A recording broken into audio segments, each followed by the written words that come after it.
Bonsoir. Le petit garçon que vous avez vu est âgé de 6 ans, mais sa taille est celle d'un enfant de 4 ans. Son hypophyse ne lui délivre pas assez d'hormones de croissance. Du coup, il est difficile pour lui de supporter moqueries et quolibets de ses camarades. Car il faut le dire, nous ne sommes pas tendres avec les gens de petite taille. Les études montrent qu'ils subissent une plus grande discrimination, dans le monde du travail notamment, hommes et femmes confondus.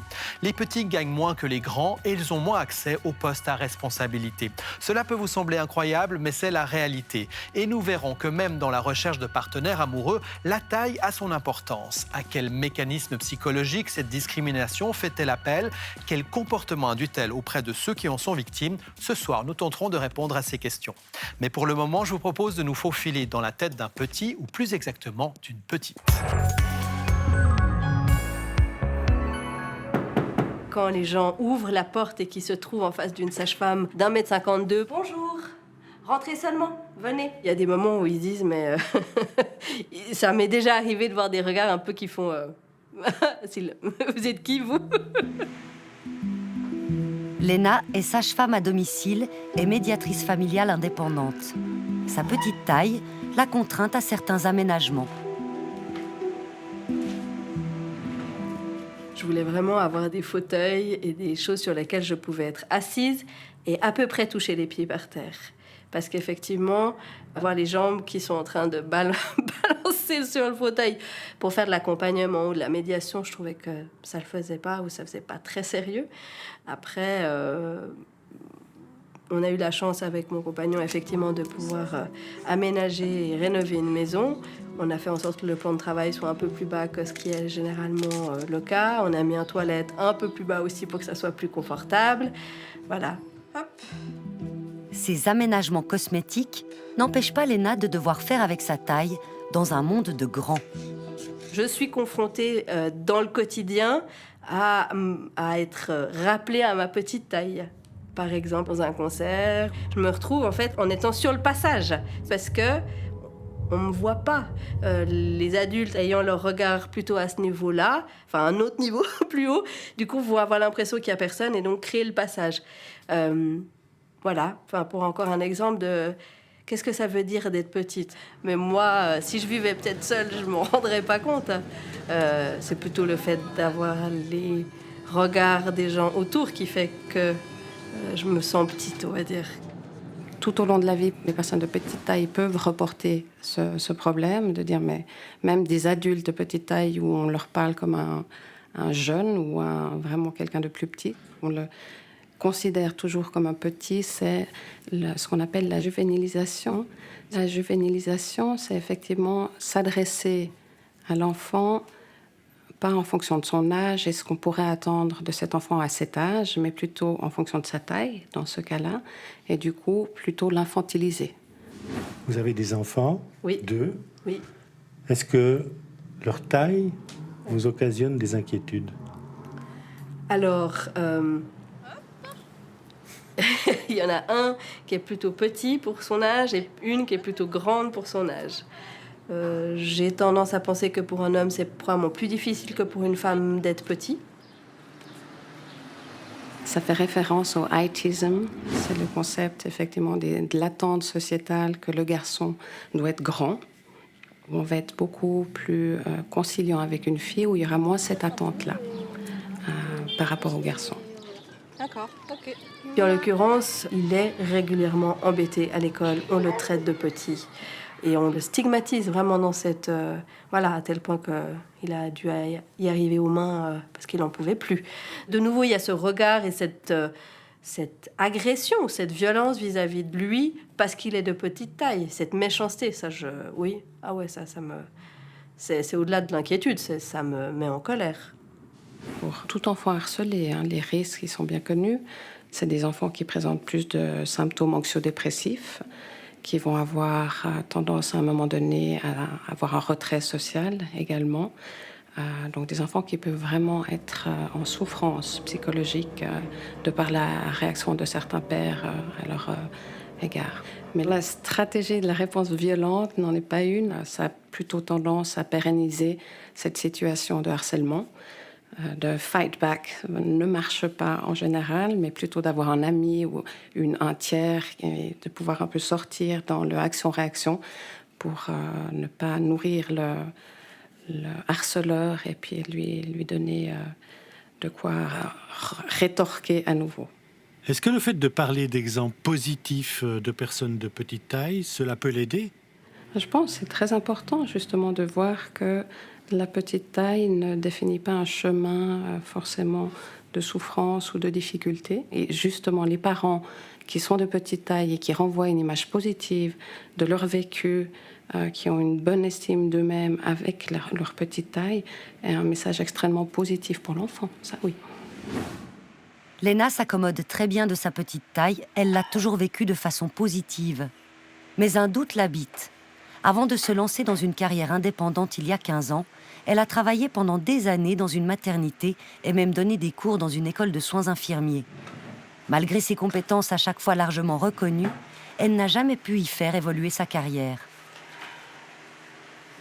Moi, je me demande quand même, est-ce que le fait d'avoir fait le choix d'être indépendante, c'est pas aussi lié à cette histoire de petite taille? C'est vrai que plus les années passent, plus je me dis, mais comment ça se fait? Avec les compétences que j'ai, avec les diplômes, avec l'expérience, qu'est-ce qui fait? Alors, je veux bien, peut-être que j'ai un sacré mauvais caractère, c'est possible, mais est-ce que réellement ça explique le fait de ne pas avoir trouvé...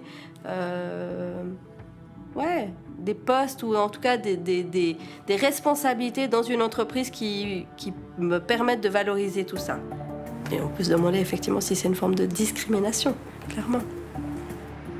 La perception des qualités ou des compétences que nous avons d'une personne a-t-elle un lien avec sa taille? Nous avons voulu le savoir à travers une expérience. Bonjour. Asseyez-vous, vous voulez? Nous avons invité un premier groupe de 6 volontaires à effectuer une série d'exercices écrits. La consigne est assez simple. Vous avez des tests devant vous, donc allez-y. Au beau milieu de l'exercice, nous avons fait entrer un figurant déguisé en concierge. Bonjour, désolé de vous déranger. Je pourrais juste contrôler les stores. Allez-y. Merci.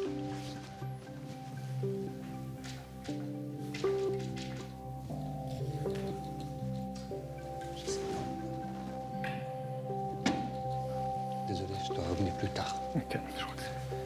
Merci beaucoup. De rien. C'est fini. On a fait ce qu'on a pu. Il vous reste encore un petit exercice à faire que vous ne retournez pas encore. J'ai pas regardé. Vous y allez, vous répondez à les questions qui vous sont posées. Allez-y. Les questions surprises avaient trait à la visite impromptue intervenue au milieu des tests. Il y en a un qui est mort de rire. On a notamment demandé à nos cobayes d'évaluer la taille de notre figurant concierge. N'oubliez pas votre prénom. Merci beaucoup. Voilà, l'exercice est terminé. Les tests ramassés et le premier groupe parti, nous avons changé l'apparence de notre intervenant surprise.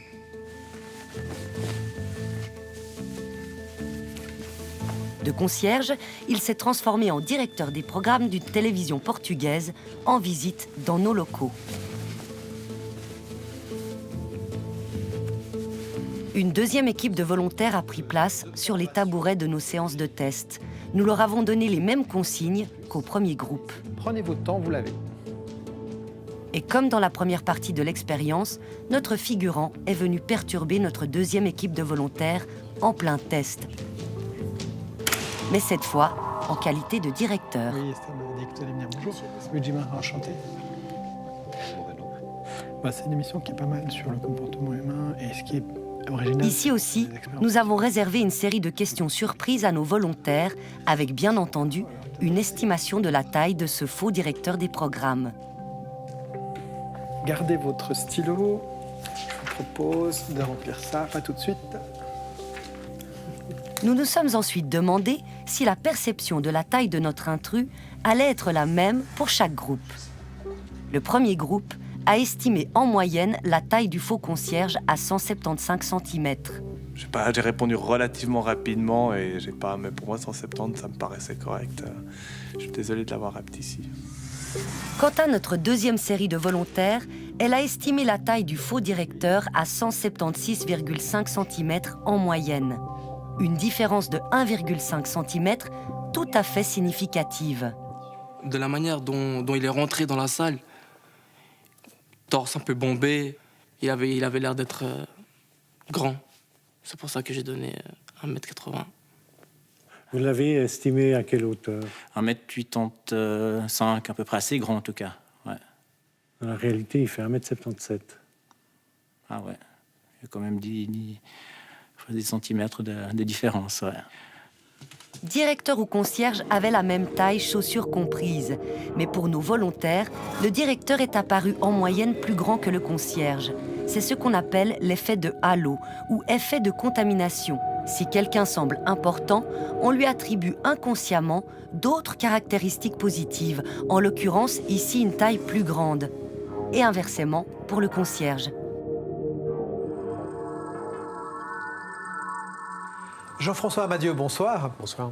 Vous êtes sociologue, vous êtes aussi le directeur de l'Observatoire des discriminations, ici à Paris, où nous sommes venus vous voir. En effet, une fois n'est pas coutume, pour l'émission, nous sommes dans les locaux de TV5 Monde, qu'on remercie par ailleurs. Alors, en 2016, vous écrivez un bouquin qui s'appelle « La société du paraître ». On vient de voir une expérience assez étonnante, où on rajoute des centimètres au monsieur qui a l'air d'un directeur, et on enlève au contraire des centimètres à celui qui a l'air, lui, d'un concierge. C'est assez fou de penser que la perception de la taille de quelqu'un soit liée à sa profession. Oui. Alors en fait, pourquoi on fait cette association? Tout simplement parce que, statistiquement parlant, les cadres sont en moyenne plus grands que les ouvriers. Ça, c'est plusieurs centimètres, c'est un fait. Donc, comme il y a cette différence de taille, évidemment, les gens ont pris l'habitude de voir des dirigeants d'entreprise ou des cadres plutôt grands et donc d'associer l'un à l'autre. Alors, on a aussi vu Léna, un petit peu avant, la sage-femme aujourd'hui indépendante, qui se demandait si à l'époque où elle était employée, elle n'avait pas vécu de la discrimination. Elle a raison de se poser ce genre de questions? Elle a raison de s'interroger. Cela dit, dans le cas de Léna, c'est une femme. Or, les femmes sont moins jugées sur leur taille, en tous les cas moins défavorisées lorsqu'elles sont petites. Pour les hommes, être petit est pénalisant, et y compris sur le marché du travail pour un homme. Pour une femme, l'équivalent, si vous voulez, c'est le poids, le surpoids ou sa silhouette. Donc une femme en surpoids ou obèse va être défavorisée. Pour un homme, c'est plutôt sa petite taille qui va se révéler être un handicap. Les apparences sont plus importantes parfois que les capacités réelles de l'employé, par exemple? Oui, alors c'est un phénomène qui a été mesuré depuis des décennies, malheureusement, et on a fait beaucoup d'expériences pour le vérifier. Typiquement, vous demandez à des gens d'évaluer un curriculum vitae, et puis vous faites apparaître une photo d'un type ou d'un autre sur un CV, et vous voyez tout de suite que cette seule information va changer l'appréciation des compétences et des qualités professionnelles de quelqu'un, alors même que vous avez mis strictement les mêmes diplômes, bien entendu. Donc le fait d'avoir une apparence physique qui plaît, la grande taille par exemple, ça va être l'équivalent d'années d'études, si vous voulez. Donc ça a un impact réel, et c'est la raison pour laquelle les hommes de plus grande taille vont gagner davantage d'argent et faire une plus belle carrière que ceux qui sont plus petits. Alors c'est une chose d'être plus grand, c'en est une autre d'avoir des avantages, ou au contraire, si on est petit, d'avoir des désavantages dans la société. Comment c'est possible qu'on continue à avoir ce type de traitement? Les injustices et les discriminations en raison de la taille, proviennent essentiellement du fait que ça n'est pas reconnu comme un sujet digne d'intérêt. Alors c'est très bien que vous, justement, vous en parliez, parce que, à quoi on voit que ce n'est pas un sujet digne d'intérêt? Tout simplement que si vous prenez, par exemple, les lois qui protègent les travailleurs en matière de discrimination, eh bien, très rares sont les pays où il y a une loi qui va prévoir que la taille des personnes, c'est un motif de discrimination, que ça peut se terminer devant le juge. Il n'y a que la France et la Belgique. Mais ailleurs dans le monde, ça n'existe pas. Et c'est injuste parce qu'il y a vraiment des gens qui en sont victimes. On a vu des exemples. Pour le travail, et puis on le voit très bien dans les exemples de vos reportages. Il y a des gens qui en sont victimes, plus ou moins gravement. Et il faut dire aussi autre chose, c'est que qui connaît des associations d'hommes de petite taille, influentes, rassemblant plein de monde et exerçant un lobbying? Ça n'existe pas. Ça n'existe pas. Voilà.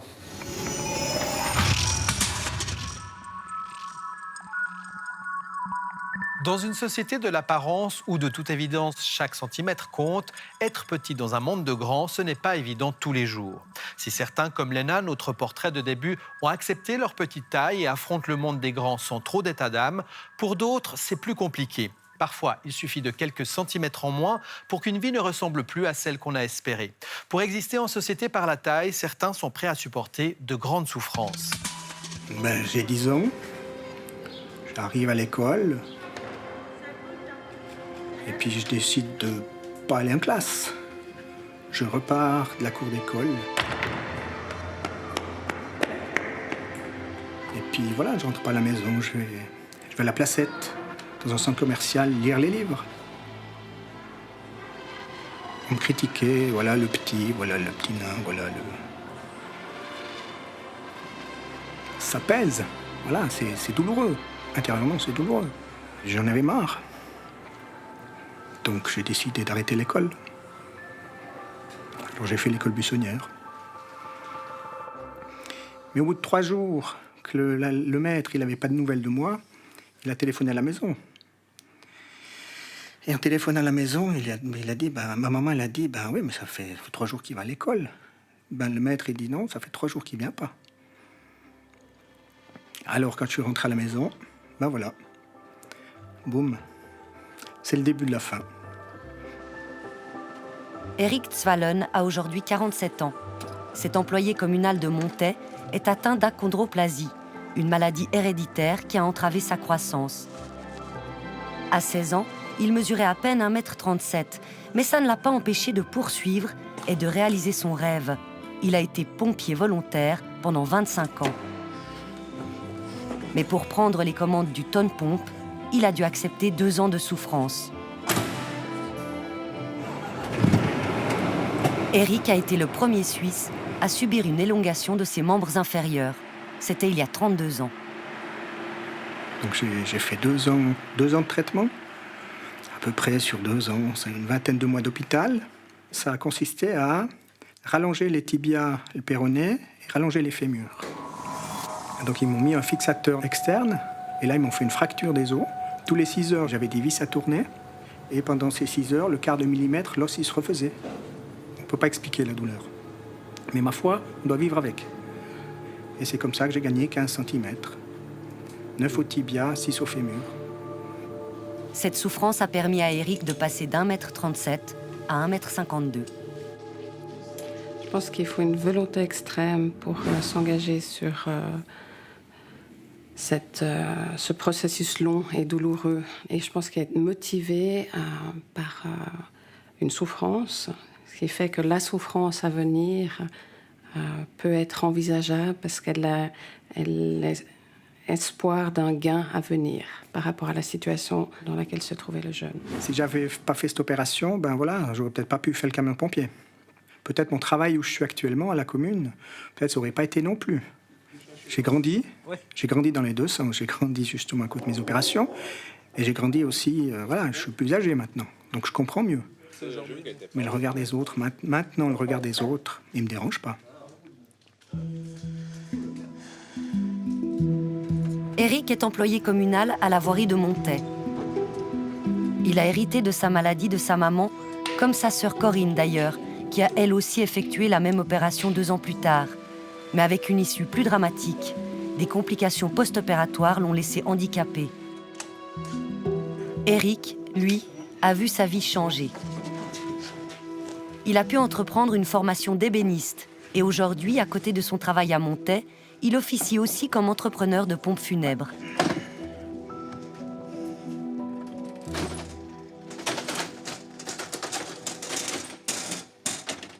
Je suis fier de ce que j'ai fait et où je suis maintenant. 15 cm, vous voyez différemment. Mettez-vous debout sur 15 cm de plus, vous verrez. Vous voyez plus loin, vous voyez, ça change. Vous voyez différemment la vie. Eric a raison d'affirmer que la vie est différente quand on est grand. On l'a vu, la taille peut avoir une influence directe sur le métier que vous exercez. Grâce à ces centimètres en plus, Eric peut par exemple conduire un camion de pompiers. Mais dans le monde professionnel, l'influence de la taille d'une personne peut aller bien au-delà. Elle peut avoir un impact sur la position hiérarchique que vous occupez, ainsi que sur votre situation socio-économique. Vous n'y croyez pas? Les statistiques sont pourtant là pour nous le prouver. Regardez les conclusions auxquelles est arrivée une équipe de chercheurs genevois, des conclusions que nous avons obtenues en exclusivité.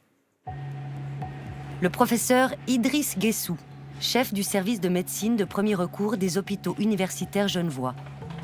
En analysant les données de l'étude BUS Santé, conduite par l'unité d'épidémiologie populationnelle des HUG, lui et son équipe ont mis en évidence une réalité pour le moins surprenante. Couche employée non manuelle, cadre supérieur. La fortune sourit beaucoup plus aux personnes de grande taille qu'aux petits. L'effet sur la population. Absolument. Toi, tu serais OK pour l'analyser? Sur la base d'une enquête portant sur 20 000 Genevois, l'étude a pu mettre en évidence la relation directe entre la taille d'un individu et sa position socio-économique. On constate cela aussi aux USA, au Royaume-Uni ou au Japon. Et ces inégalités persistent de génération en génération. Ceux qui ont une position socio-économique plus basse ont une taille plus petite que ceux qui ont une position socio-économique plus élevée. Cette différence peut atteindre 5 à 6 cm. Ainsi, par exemple, chez les hommes dans la génération 1980-1989, la plus récente étudiée, ceux qui ont un revenu de plus de 9 500 francs par mois mesurent en moyenne 179 cm. Ceux qui ont un revenu mensuel inférieur à 5 000 francs mesurent en moyenne 176 cm, soit un écart moyen de 3 cm. Pour les femmes de la même génération, celles bénéficiant d'un revenu supérieur à 9 500 francs par mois mesurent en moyenne 166 cm, alors que celles gagnant moins de 5 000 francs par mois ont une taille moyenne de 164 cm, soit un écart de 2 cm. Ces écarts de taille moyenne entre grands et petits en fonction du revenu se retrouvent dans toutes les générations analysées dans l'étude genevoise, jusqu'aux premières cohortes nées avant la Deuxième Guerre mondiale, avec même des amplitudes encore plus grandes. Une étude du psychologue américain Timothy Judge a mis en évidence la même relation entre revenu et taille. Elle a montré qu'aux États-Unis, chaque centimètre supplémentaire de taille se traduisait en moyenne par 315 francs de revenus annuels en plus, soit 5 520 francs de différence de revenus par an entre une personne de 1,82 m et une personne de 1,65 m. L'argent, c'est une chose, mais c'est aussi au niveau de la formation et même de la profession des personnes interrogées que l'on constate de telles variations de taille dans l'étude genevoise.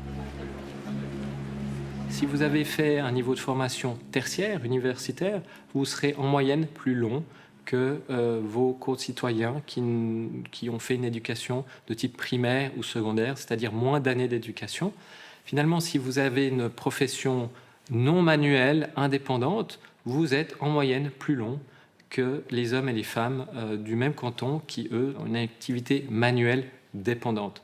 Donc il y a, on va dire, une répartition inégale de la taille en fonction du niveau socio-économique. Même constat si on en revient aux États-Unis.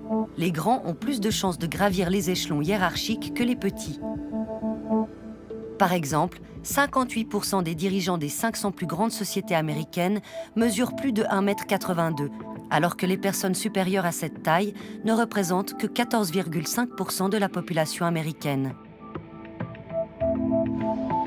Mais quelle est la causalité ? Est-ce le fait d'être grand qui donne accès à un meilleur environnement socio-économique ou l'inverse ? On peut imaginer, on le sait, qu'un enfant qui naît dans des conditions précaires, que ce soit au niveau nutritionnel, avec des carences, ou un risque infectieux plus élevé, tous ces facteurs vont influencer sur sa taille moyenne adulte. Donc là, l'environnement influence la taille adulte de cette personne. Mais on sait aussi que la taille elle-même, moyenne, va influencer votre niveau socio-économique. Dans un entretien, on sait que les personnes plus longues auront tendance à avoir le job plus facilement qu'une personne plus courte, plus petite. On sait également que sur un même passage, s'il y a la place que pour une personne de passer, c'est en général la personne plus longue qui finalement aura la priorité. Donc je dirais que c'est certainement bidirectionnel et c'est pour ça que c'est difficile d'imaginer une seule voie, une seule direction. Il faut imaginer que ça aille dans les deux sens. L'étude de l'équipe genevoise a aussi permis de confirmer les données issues d'une consultation quasi planétaire visant à déterminer les tailles moyennes des individus pays par pays et leur progression. Ainsi, un Suisse mesure 178 cm en moyenne, une Suissesse 163 cm, des valeurs en progression respectivement de 11 et 6 cm en un siècle. Mais plus au nord, un Hollandais mesure en moyenne 182,5 cm, alors qu'un Marocain ne mesure en moyenne que 170 cm. L'influence de l'environnement explique probablement une grande partie de ces variabilités nord-sud. Il faut savoir que la qualité nutritive influence la taille moyenne adulte.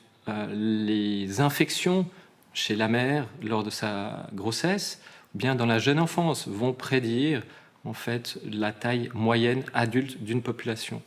Et puis, il y a la croissance, mais la croissance économique. À quel point des populations, des sociétés ont vu les révolutions économiques dans l'éducation, la façon de s'organiser, s'améliorer, des meilleures conditions de vie. Et on pense que tous ces éléments de l'environnement expliquent ce gradient nord-sud, même s'il n'est pas toujours aussi clair qu'on l'imagine. La taille n'a pas seulement une influence sur notre salaire ou notre position dans la société, elle s'immisce également dans notre vie sentimentale. Elle est même déterminante au moment du choix de notre partenaire. Dans un monde idéal, la taille d'une personne ne devrait pas entrer en ligne de compte lors d'une rencontre amoureuse. Ne dit-on pas que c'est la beauté intérieure qui compte ? La réalité est un peu différente. De toute évidence, on se décide également sur des critères un peu plus physiques. L'expérience qui suit, vous allez le voir, est assez parlante à ce sujet.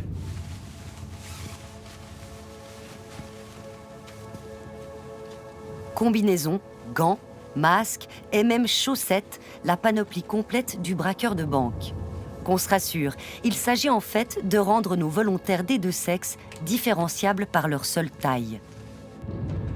5 femmes de 150 à 178 cm et 5 hommes mesurant de 160 à 185 cm ont participé à l'expérience. Les groupes ont été isolés l'un de l'autre. Dans un premier temps, les hommes ont été invités à tour de rôle à choisir une partenaire en silence dans le groupe de femmes en la désignant d'un geste.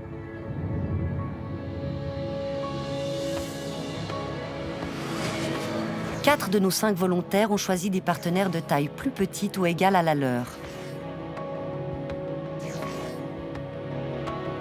Je me sens à l'aise quand la personne elle est identique, voire plus petite que moi. J'ai plus de peine, par exemple, quand une personne elle est plus grande. Je me sens petit et c'est pas un sentiment que j'ai l'habitude d'avoir, en fait. Déjà, le fait de marcher à côté d'une femme beaucoup plus grande que moi, peut-être que ça m'intimiderait un peu. Seul le plus petit d'entre eux a choisi une personne plus grande. Bon, je fais 1m60, je suis pas grand, mais je tâche pas d'importance. Nous avons ensuite inversé les rôles. Les hommes ont été affublés de combinaisons et de masques et nos volontaires féminines ont été appelées à en sélectionner un. Les femmes ont systématiquement choisi un homme plus grand qu'elles. Alors, mon choix se fait par la taille, directement. C'est la taille. C'est-à-dire que je suis quelqu'un de grande et trouver quelqu'un d'aussi grand que moi, c'est pas quelque chose de simple. Et en fait, il y a le côté protecteur dans la taille qui est important pour moi.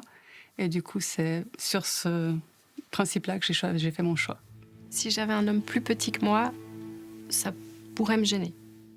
Je sais pas si ça me gênerait par rapport à l'image des autres.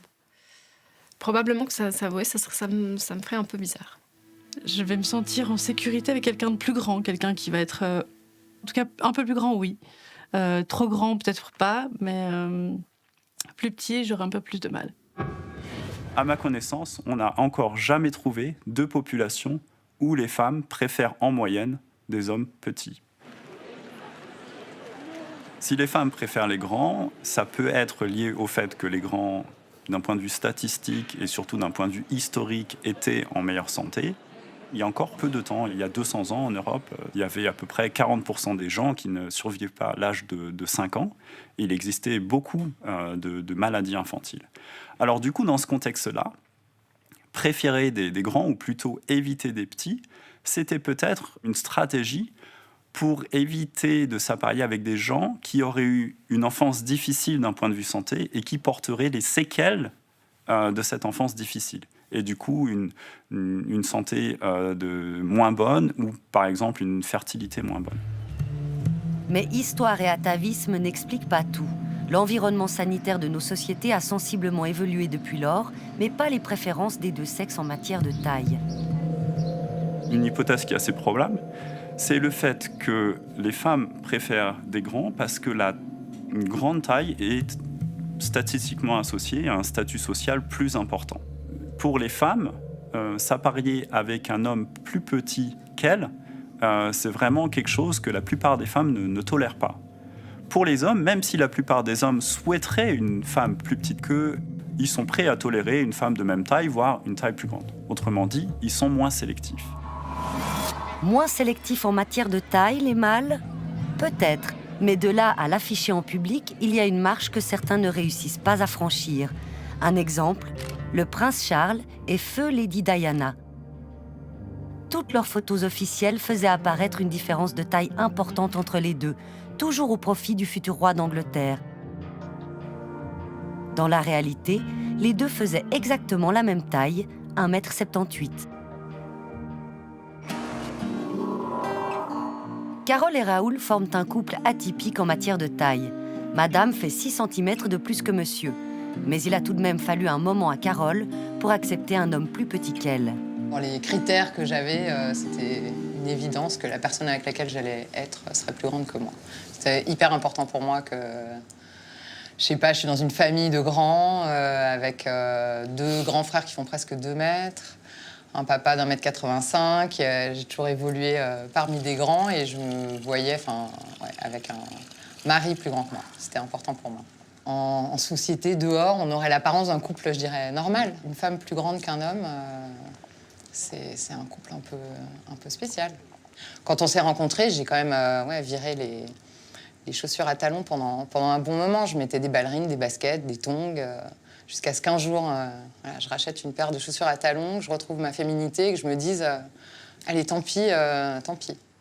Alors, il y a des avantages à avoir une femme plus grande que soi. Dans le quotidien, elle m'aide parfois à attraper des choses que je ne peux pas attraper, sans sortir l'escabeau. Non, il n'y a pas, je dirais que c'est, plus sérieusement, je dirais qu'il y a, je ne sais pas s'il y a des avantages. Pour moi, l'importance d'une personne ou sa grandeur, mais au sens de grandeur de personne, ça n'a rien à voir avec la taille. Et même dans les critères esthétiques, il y a pas de, je dirais qu'il n'y a pas de... Moi, personnellement, je n'ai pas de standard, quoi. Oui, alors c'est vrai qu'on n'observe pas beaucoup de couples où la femme est plus grande que l'homme. Donc il y a plusieurs raisons à ça. Donc d'une part, chez l'homme, comme chez de nombreuses autres espèces de mammifères, en moyenne, les hommes sont plus grands que les femmes. Donc même si la formation des couples se faisait complètement indépendamment de la taille, on s'attendrait à observer peu de couples où la femme est plus grande que l'homme. Et par exemple en Suisse, donc j'ai fait des petits calculs, on s'attendrait à observer 8% des couples où la femme est plus grande que l'homme. Ce qui est intéressant, c'est qu'on n'observe pas 8% des couples. On observe un nombre de couples proche de 4%. Les couples comme Carole et Raoul sont donc nettement moins nombreux qu'escomptés. Mais qu'est-ce qui fait donc mentir les mathématiques ? Plusieurs études semblent indiquer une préférence de taille plus marquée chez les femmes que chez les hommes. Nous avons voulu le vérifier dans la rue. Bonjour. C'est une petite test que j'aimerais faire avec vous. Je vais vous demander de noter de 1 à 6 l'attractivité de cet homme en n'ayant que son visage, rien d'autre. Eh bien, 5. Ok. Faites la même chose avec cet homme-là. Eh bien, 4. Ok. Je vous donne un petit peu plus d'infos, d'accord? Ouais. Alors, pour cet homme, il mesure 1,60 m, il pèse 60 kg et les pointures, c'est 39. Ok. Je vous donne un peu plus d'infos pour cet homme également. Ok. Ouais. 1m83, Ouais, ok. 89 kg et sa pointure c'est 44. Ok. Est-ce qu'on révise les notes? Qu'est-ce que vous me diriez de 1 à 6? C'est horrible ça. Ouais, c'est assez horrible. Si je réfléchis pas, je descendrais. 4. D'accord. Et puis lui il remonte à 5. Il était à 4, il Ouais. remonte à 5. C'est important hein, la taille? C'est nul. Non, mon mari est plus petit que moi. Ah. De combien? 1 à 6. 6 étant le meilleur. Ouais. Eh ben. 5. 5, ouais. Vous êtes d'accord les deux? 5? Ok. Et lui? 3. 4. Mais une fois les tailles respectives dévoilées, les notes ont drastiquement changé. 2. C'est vraiment clair. Pourquoi? Parce qu'il est plus petit que moi. Et puis ça me gêne. Ça vous gêne? Ouais. C'est une question de gêne? Oui, parce que j'aime bien mettre des talons et se retrouver plus petit. Non. Ça va pas? Voilà, ça va pas. Ouais, pourtant, il est charmant. Oui, très. Il est charmant. Mais trop petit. Ouais. Ok. Alors, oubliez ce que vous m'avez dit, on recommence. De 1 à 6, quel niveau d'attractivité vous donneriez à ce monsieur avec ces infos supplémentaires? Justement. 4 et demi, mais non. Mais 4 et demi, ouais. d'accord. Et vous? 3,5.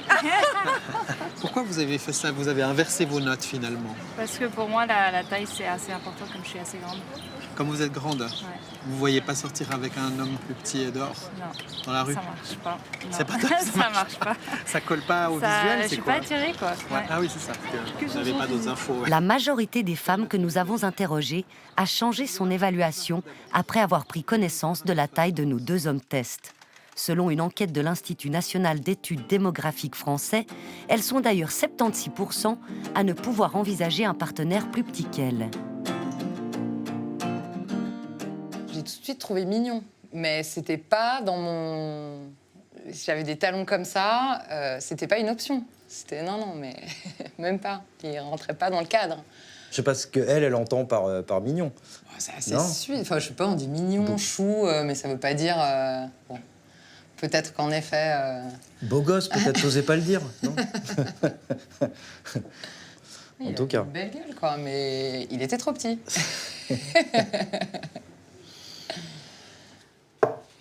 Je regardais les photos là de Colombie quand on était dans le désert. C'était trop bien. Yeah, la famille. Ouais. Et hop. Ah bah là, on voit bien que je suis plus grande que toi, Ouais. quand même. Hein. Non, c'est moi qui suis tout petit. À un moment, je me suis rendu compte que c'était stupide. C'est complètement stupide de poser un critère comme ça. Puis je me suis dit, ah, quand même, il est sympa, ce Raoul. Et voilà. Donc qu'est-ce qui s'est passé? Bah, j'ai dépassé, je pense, ce principe que j'avais posé, ce critère numéro 1. Ça m'a coûté un peu, parce que ça a pris, je pense, des mois, voire même quelques années. Ça veut pas dire que j'y pensais tous les jours, mais ça me posait problème. Et encore, même à notre mariage, on était déjà ensemble depuis plus de 4 ans. C'était un questionnement. Qu'est-ce que je vais mettre comme chaussures? Comment on va faire des photos où on ressemble à quelque chose, quelque part? Donc moi, j'ai travaillé là-dessus. Alors moi, personnellement, ça m'a jamais posé problème. Je me considère pas comme étant particulièrement petit. et même si, enfant, j'étais toujours dans les plus petits de la classe. Mais j'ai jamais souffert de ça, quoi. Raoul, la fierté du mâle d'être plus grand que sa compagne, ça vous a jamais effleuré? Alors, pour moi, la fierté du mâle d'être plus grand que sa compagne, vous me parlez du Moyen-Âge. C'est un truc... J'ai l'impression, à ma manière, de la protéger aussi. Et voilà. Et si c'est pas par la taille ou le gabarit, je pense pas qu'elle se sente en insécurité avec moi ou voilà. Salut! En matière de taille, si les femmes sont beaucoup plus sélectives que les hommes dans leurs souhaits, ce ne sont pourtant pas elles qui arrivent le mieux à leurs fins. Ah, cool, c'était bien alors. Il y a une différence entre la taille du partenaire rêvé et la taille du partenaire qu'on a. Vous avez pu le constater dans vos études? Nous avons trouvé que les hommes ont plus tendance à réaliser leurs préférences que les femmes. Alors, pourquoi? Une possibilité qui est intéressante, c'est que lorsqu'il y a du choix mutuel, donc lorsque les mâles et les femelles choisissent dans n'importe quelle espèce, il existe des modèles qui montrent que l'individu qui propose, qui fait le premier pas, a plus de chances de satisfaire ses préférences que l'individu qui simplement accepte ou rejette ses propositions. Effectivement, moi j'avais dit, ah tiens, à cette fête et tout, il y a la grande blonde là. J'avais repéré la grande blonde. Voilà. Mais la grande blonde aujourd'hui, elle est devenue ma petite chérie, qui est plus grande, mais qui est quand même ma petite chérie. Je sais pas comment elle parle de moi aux autres, hein, quand je suis pas là. Peut-être que je suis le petit Raoul. Non. Non, c'est mon Raoul, mais c'est pas mon petit Raoul.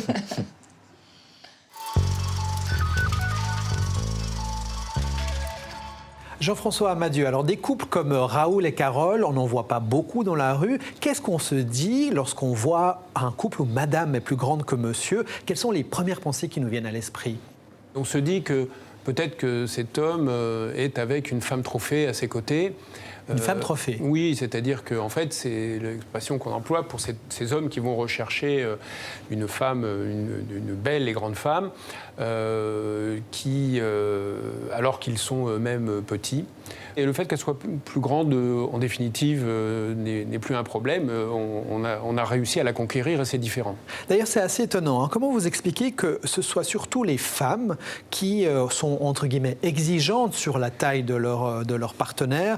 On a vu dans les études que 3/4 des femmes préfèrent des hommes plus grands, alors que pour les hommes, c'est moins important. Seuls 56% d'entre eux amènent la taille comme quelque chose d'important. L'enjeu n'est pas le même. Les femmes ont cette préférence pour les hommes grands, parce qu'elles trouvent plus beau par rapport aux plus petits, et elles ne desserrent cette contrainte que lorsqu'elles sont avec un homme qui a un statut social enviable ou qui est un homme de pouvoir, ce qui effectivement est le schéma, je dirais, de ce qu'on appelle la trophy wife ou de la femme trophée. Alors, on a entendu certaines femmes dans notre petit test dans la rue nous dire que pour elles, c'est important qu'un homme soit plus grand parce que c'est plus rassurant, parce que c'est plus protecteur. C'est culturel, ça, selon vous? C'est-à-dire que la société, encore aujourd'hui, pousse à ce que les hommes soient dominants et les femmes soumises? Oui, nos sociétés n'ont pas changé. Ça, c'est la grande surprise de toutes les études qu'on mène en ce moment dans plusieurs pays. C'est que finalement, depuis des décennies où les femmes pourtant, au fond, se sont libérées, accèdent à l'emploi, aux responsabilités, etc., eh bien finalement, dans l'imaginaire, dans les perceptions, eh bien, le masculin demeure le masculin dans toute sa splendeur, c'est-à-dire, au fond, des hommes qui sont dominants, qui sont protecteurs, qui doivent s'affirmer, qui décident, qui sont, au fond, le bon vieux stéréotype du mâle dominant perdure très fortement, et ça, c'est tout à fait surprenant. La petitesse de taille n'empêche pas certaines personnalités d'éclore. Regardez le portrait de cet ancien politicien neuchâtelois qui a su composer avec sa petite stature, et ceci dès son plus jeune âge. Il porte un regard très amusé sur sa verticalité contrariée, comme il dit, tout en reconnaissant que sans elle, il n'aurait probablement pas mené la carrière politique qui a été la sienne. Au fil du temps, son handicap est en fait devenu sa force. Claude Frey, 76 ans, conseiller national pendant 24 ans, ex-président du Conseil national et même candidat malheureux au Conseil fédéral. J'aurais dû dire flûte. Un palmarès politique hors du commun. Aujourd'hui retraité, cet ancien homme politique neuchâtelois soigne sa forme derrière un filet de volley-ball avec des amis. Tu payeras double taxe. Je suis bon service, vous l'avez vu. Je suis bon service parce que, le fait qu'au filet c'est plus difficile, mais au service, la grandeur ne joue plus. Donc c'est un handicap surmonté. Oh, elle est bonne, elle n'a jamais été aussi bonne. Le handicap dont Claude Frey parle sans gêne aucune, c'est sa taille. 1,62 m, tout compris. J'ai jamais eu le sentiment d'être un petit homme. J'ai jamais fait le complexe du petit. C'est vrai qu'au début, à l'école primaire, au tout début, j'avais le sentiment d'être différent, d'être plus petit que d'autres. Mais à la gymnastique, on était classé par ordre de grandeur. Alors moi, j'ai été un Poulidor version en négatif. Il y en avait un qui était toujours plus petit que moi.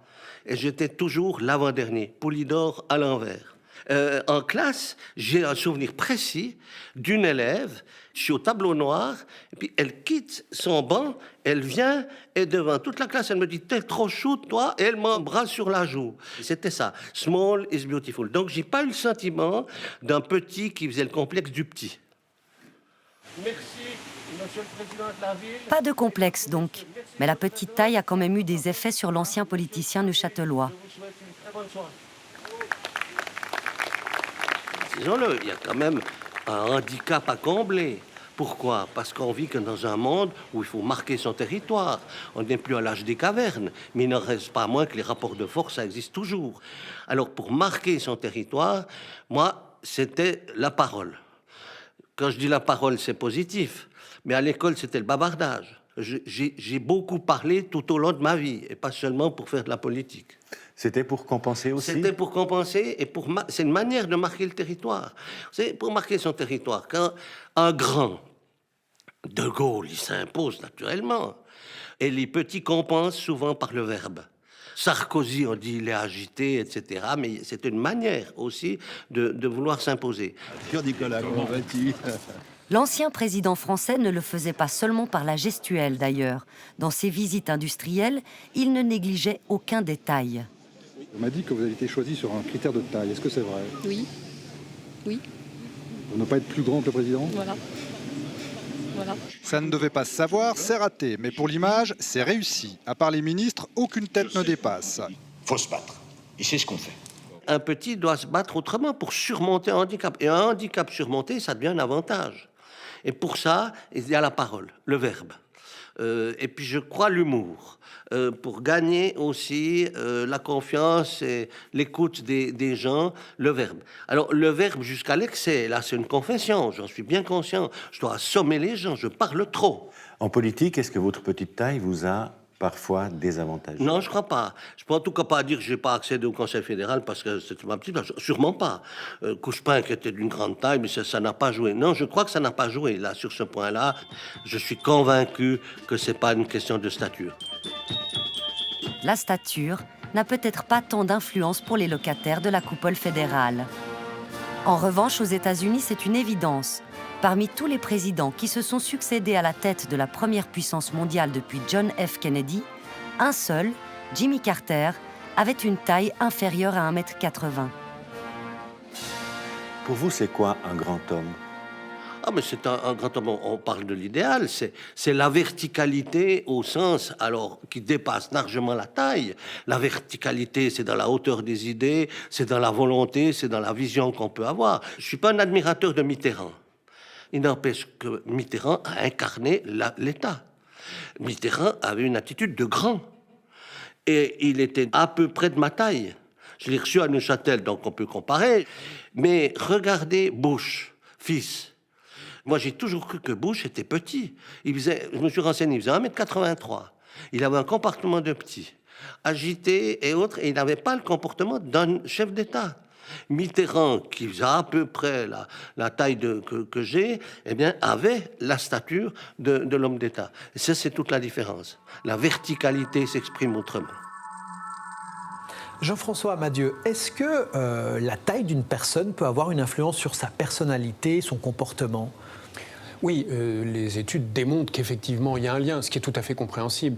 Déjà, par exemple, l'estime de soi. Les personnes de plus petite taille ont une moins bonne estime d'elles-mêmes, ce qui est tout à fait logique quand vous avez été en but à des moqueries depuis que vous êtes au collège. Donc, ça, c'est le premier point. Ensuite, il est certain que les personnes de plus petite taille, les hommes de plus petite taille sont plus indépendants. D'autre part, c'est vrai qu'ils ont pu développer d'autres stratégies pour compenser les inconvénients et ce qui pouvait être un handicap, le fait de ne pas être de grande taille. Donc, ils ont fait en sorte autrement de se battre, développer d'autres qualités. On parle parfois du complexe de Napoléon quand on parle de personnes de petite taille. Qu'est-ce que c'est ? Oui, ce qu'on veut dire dans le complexe de Napoléon, ça avait été théorisé dans les années 50. C'était le fait que une personne de plus petite taille se révélerait plus plus agressive. On serait plus tenace lorsqu'on est obligé de compenser, c'est ça? C'est ça, il faut se battre davantage, c'est ça l'idée. Et alors si on revient un petit peu à notre époque, on se rend compte qu'aux États-Unis, les présidents précédents, actuels, c'est plutôt des gens de grande taille. De ce côté-ci de l'Atlantique, si on prend l'exemple de la France, les 3 derniers présidents français ne dépassaient pas les 1,74 m. Ça n'a pas d'enjeu ici? Ça compte pas? Dans la vie politique en Europe, en France en particulier, c'est le cas en Suisse aussi ou d'autres pays européens, il y a des clivages politiques plus forts que ceux qu'on peut observer souvent dans la vie politique américaine, qui est bipartite, avec 2 formations politiques souvent assez proches. Disons, le succès d'un candidat va jouer beaucoup plus sur le physique. Sa personnalité et son physique. Sa personnalité et son physique, beaucoup plus, alors que c'est vrai qu'en Europe, c'est un contexte quand même politique fondamentalement différent. Et si on veut finir sur une note positive, Jean-François Amadieu, si on est petit, qu'on soit un homme ou une femme, est-ce qu'on a l'espoir de pouvoir quand même, malgré tout, avoir une belle vie? Qu'est-ce que vous en pensez? Ah oui, heureusement. Heureusement parce que, si vous voulez, quelle que soit votre taille, vous savez qu'en fait, beaucoup se joue sur autre chose. Comme vous le rappeliez, on peut être président de la République et de petite taille. Ce n'est pas réservé aux personnes de grande taille. Donc, si vous voulez, c'est pas forcément... Quand on dit que c'est une variable qui compte, on n'est pas en train de dire que c'est l'alpha et l'oméga du succès dans la vie professionnelle, politique ou dans sa vie amoureuse. Pas du tout. Ça, c'est absolument évident. Jean-François Amadieu, merci. Merci de votre invitation.